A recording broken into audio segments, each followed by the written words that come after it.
बनारस की दाल मंडी आखिर क्यों टूटेगी? इससे पहले आपको ये वीडियो देखिए, आपको समझ में आएगा कि भारी तैनात जो फोर्स है। ठीक है। मेन यात्रियों का रास्ता कहाँ से है?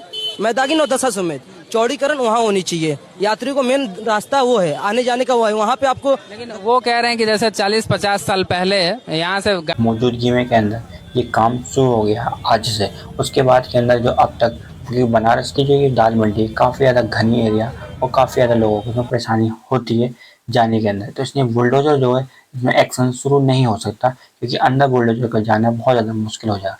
इसलिए वहाँ पर हथौड़े से वहाँ की जो दुकानें और मकान तोड़े जा रहा है। लेकिन सवाल यहाँ पर आता है कि कितने मकानों को तोड़ा जाएगा, तो वो आता है 181 मकान है जिस पर रेड क्रॉस बनाया गया था।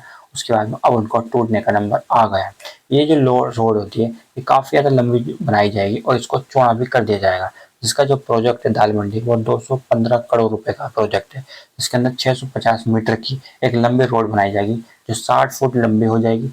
15-15 जो फुट होते हैं इसमें इसके अंदर पैदल चलने वाले लोगों के लिए पैदल का जो रास्ता वो भी बनाया जाएगा, और बीच की जो होती है 30 फुट इसमें लंबा रोड हो जाएगा जो पूरी तरह से अंदर क्लीन हो जाएगा। लेकिन ये बनाया क्यों जा रहा है रोड, और इस शहर में जो मकान टूट रहे हैं उनको मुआवजे में क्या मिलेगा? तो बनारसी के अंदर काशी विश्वनाथ धाम, वहाँ की जो रास्ता है उसको क्लीन किया जाता है, यानी कि पूरी तरह से फ्री किया जाए, ताकि वहाँ से जो लोग हैं वहाँ को जा सके और वहाँ पे जो टूरिस्ट हैं, वहाँ पे जो जाने वाले जो लोग होते हैं वो आसानी से जा सके।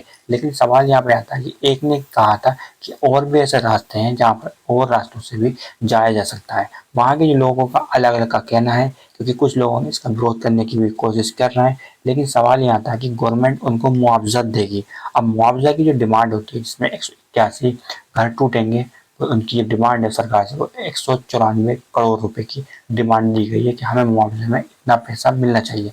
यानी कि आपने देखा होगा कि जहाँ पे जो मार्केट होती है पुरानी भी होती है, वहाँ पे लाखों जो होते हैं लोग जुड़े हुए होते हैं और कारोबार भी काफ़ी ज़्यादा अच्छा हो जाता है। लेकिन यहाँ पे ये आता है कि जब कोई दुकान टूटी जाएगी या मार्केट को जब तोड़ा जा रहा है दाल मंडी को, तो इसके बदले में सरकार उनको कौन सी जगह पर देगी कि आप यहाँ पर मार्केट अपनी दुकानों को खोलें।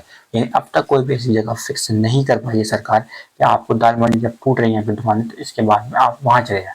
दाल मंडी के अंदर जो लोग होते हैं, जो व्यापारी होते हैं, जो अपनी दुकान खोल कर बैठे हैं, जो अपना सामान को बेच रहे हैं, लोग उनको जानते हैं, वो लोगों को जानते हैं। तो लोग कोई 10 साल से तो कोई 20 साल से कोई ज़्यादा बैठा है, तो उनको उनका जो माल होता है वो आसानी से बिक जाता है, क्योंकि उनका जो नेटवर्क है उस मार्केट के उस गली में उस हिस्से में उनका नेटवर्क ऐसा मजबूत है कि आसानी से उनका माल बिक गया। लेकिन नई जगह जाएंगे तो काम जमाने के अंदर और जमने के अंदर काफ़ी ज़्यादा टाइम लग जाता है, जिसकी वजह से उनकी जो इनकम होती है वो कहीं ना कहीं फ़र्क जरूर पड़ेगा। अब तक कोई भी ऐसी जगह नहीं है कि उसके बाद में दाल मंडी के बाद में ये दिया जाएगा। अब सवाल आपके दिमाग में जा रहा हो कि बिल्डोजर की जगह यहाँ पे जो हथौड़े से जो तोड़ी जा रही है, उसको तोड़ने का रीज़न ये होता है कि जो बिल्डोजर होता है काफ़ी ज़्यादा बड़ा होता है और बनारस की जो गलियाँ उसके अंदर बिल्डोजर नहीं जा सकता, इसलिए काफ़ी ज़्यादा आसानी से उनको ड्रिल करके और हथौड़े से तोड़ा जा रहा है, ताकि वो जो घर होते हैं पूरी तरह से टूट जाए और रोड को चौड़ा बनाने में आसानी हो सके। 100 से ज़्यादा जवान वहाँ पर सिक्योरिटी में लगे हुए हैं, ड्रोन कैमरे से वहाँ पर निगरानी रखी जा रही है, और कोई भी इस चीज़ में दखलंदाजी देता है यानी कि तोड़ने के अंदर विरोध करता है तो उसके खिलाफ में सख्त एक्शन लिया जाएगा। तो अब तक 181 घरों को टारगेट किया गया है जिसमें पूरी तरह से तोड़ दिया जाएगा और रोड को चौड़ा कर दिया जाएगा। और वाराणसी की जो दाल मंडी है आप ये देख सकते हैं, काफ़ी ज़्यादा पुरानी कहा जाता है कि लोग कहते हैं बहुत ज़्यादा पुरानी है।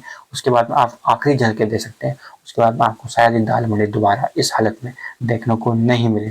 तो वहाँ के जो व्यापारी हैं वो धीरे धीरे करके अपनी और जगह शिफ्ट हो सकते हैं, उनको जो मुआवजा मिलेगा। लेकिन जो कारोबार है वहाँ से जो लोग जुड़े पड़े हैं उनका कारोबार पूरी तरह से ख़त्म हो जाएगा। किसी का कारोबार पर इतना ज़्यादा असर पड़ेगा कि उसको आधे से ज़्यादा उसकी इनकम पर फ़र्क पड़ेगा, क्योंकि कहीं भी काम जमाएगा तो एकदम नहीं जमेगा। तो इस पर आप